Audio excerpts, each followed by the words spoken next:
I kuptoj arsyet të paktën këto publike të cilat i kanë bërë opozita për kundërshtimin tim. Ata më quajnë përçarse, konfliktuoze, por unë jam jashtëzakonisht e hapur që diskutojmë për secilën çështje që unë e kam bërë gjatë karrierës time politike, për çfarëdo vendimi që unë e kam marrë asnjëherë, domethënë nuk kam vepruar në kundërshtim me interesat e qytetarëve ndaj me Republikën e Kosovës.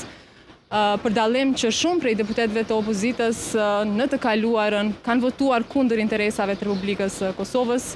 Jam jashtëzakonisht, si më thënë, e vetëdijshme për gjithë karrierën time politike dhe natyrisht që sulmet seksiste, mizogjene kanë qenë të papranueshme jo vetëm për mua, por nëse do të bëheshin për secilën grua në politikë.